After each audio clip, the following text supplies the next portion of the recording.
नमस्कार साथियों, भारत को दो हिस्सों में बांट दिया गया है। गैंगस्टर और पॉलिटिशियन के बेटे असद को एक इनकाउंटर में यूपी पुलिस ने मार दिया और उसके कुछ ही दिन बाद अतीक को भी 3 लोगों ने एसिसेट कर दिया। भारत में 2 तरह के लोग हैं जो अपने पॉइंट को दुनिया के सामने रखते हैं। एक वो लोग हैं जो कंप्लीट लॉ ऑर्डर को फेलियर मानते हैं, कहते हैं प्रॉपर जुडिशियल फॉलो ही नहीं हुआ, और दूसरे वो लोग हैं जो इस बात को सेलिब्रेट कर रहे हैं। कॉमन मैन होने के नाते मैं कंफ्यूज्ड हूँ, I don't know what to feel. तो मैंने इस मुद्दे पर पढ़ना स्टार्ट किया, समझने की कोशिश की। ऐसा इंसान 17 साल की एज में मर्डर का आरोप लगता है, वो 5 बार चुनाव जीतकर लीडर कैसे बन सकता है? क्यों हमारे लॉ मेकर्स बन रहे हैं? क्राइम और पॉलिटिक्स का क्या कनेक्शन होता है और इसकी शुरुआत कैसे और कहां से हुई? आज की वीडियो में भारत के कुछ फंडामेंटल प्रॉब्लम डिस्कस करेंगे। ऐसे प्रॉब्लम जिनकी वजह से गैंगस्टर लीडर बनते हैं, हीरोज बनते हैं, सेलिब्रेट होते हैं और पनिशमेंट की चपेट से बच जाते हैं। अगर आपको इस वीडियो को समझना है तो इस वीडियो को अपने दोस्तों के साथ शेयर कीजिए और चैनल को सब्सक्राइब करना ना भूलें। चैप्टर 1, कौन है अतीक अहमद? सबसे पहले समझते हैं यह इंसान है कौन। उनकी जर्नी एक नोबडी से लेकर एक बाहुबली यानी माफिया डॉन से लेकर एक पॉलिटिशियन बनी कैसे। अतीक अहमद को कई लोग यूपी का फर्स्ट गैंगस्टर कहते हैं। फर्स्ट गैंगस्टर इसलिए क्योंकि वह यूपी के पहले उस इंसान में से थे यूपी के गैंगस्टर एक्ट के अंडर बुक हुए थे। इन पर पहला केस तब लगा जब वो सिर्फ 17 साल के थे और वो कोई छोटी मोटी चोरी का केस नहीं, मर्डर केस था। अगर आपने गैंग ऑफ वासेपुर मूवी देखी होगी तो उस मूवी में अतीक अहमद जैसे गैंगस्टर पैसा कैसे कमाते हैं वो सब अच्छी तरह से दिखाया गया है। यह कोयले की चोरी करते थे, ट्रेन से एक जगह से दूसरी जगह कोयला ट्रांसपोर्ट होता था और वो उन्हीं ट्रेन से कोयला चुराते थे।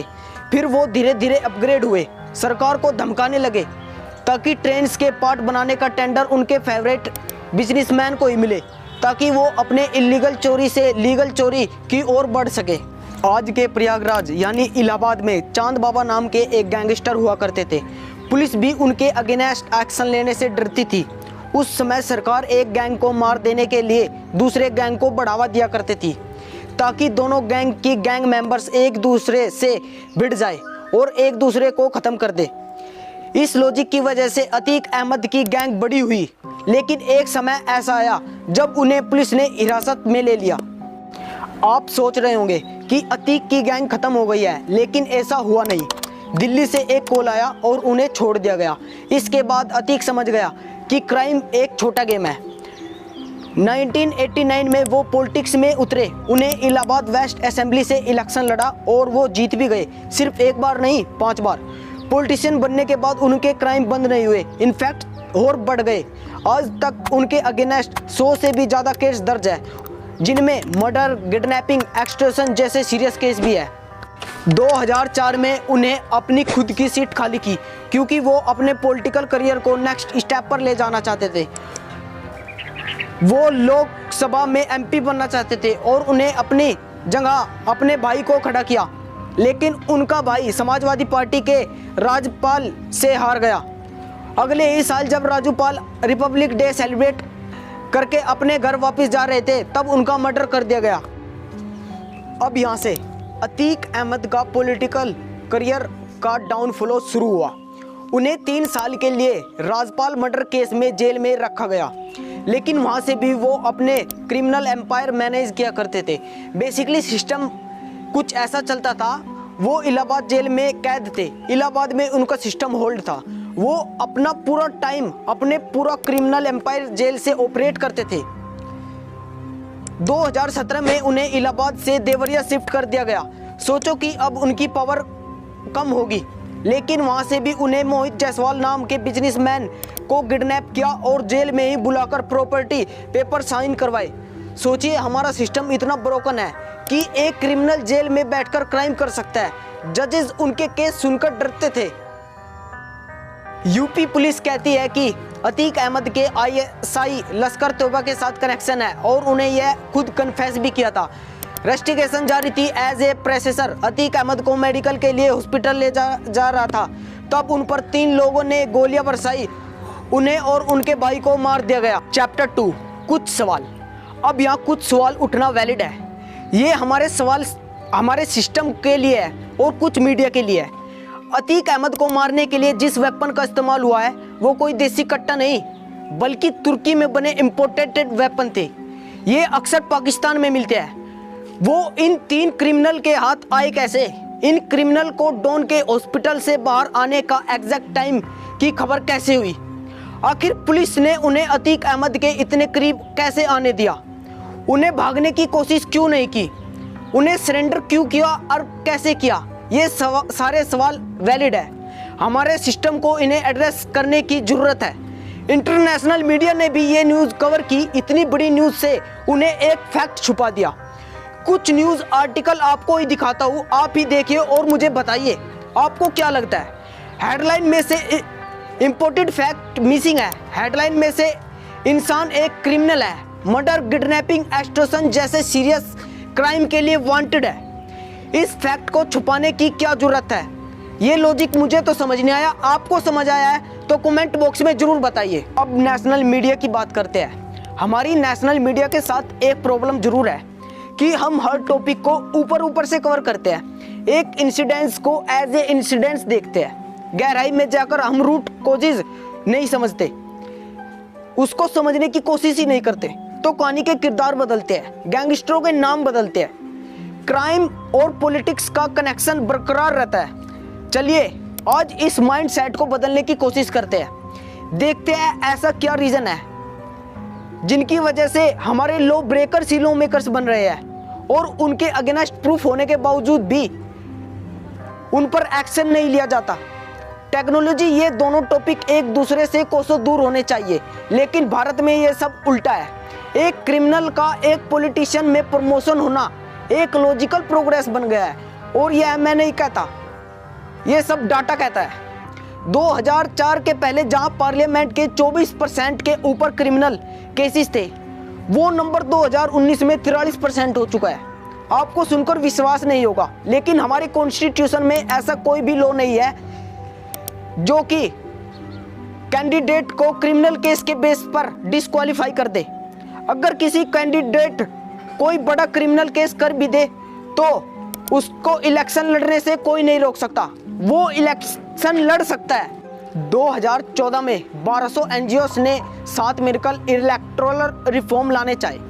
तब उन्होंने भारत में एक इंटरेस्टिंग ट्रेंड नोटिस किया कि अगर एक क्रिमिनल कैंडिडेट को और एक नॉर्मल कैंडिडेट को कंपेयर किया जाए तो क्रिमिनल कैंडिडेट के जीतने के चांसेस 8% ज़्यादा है।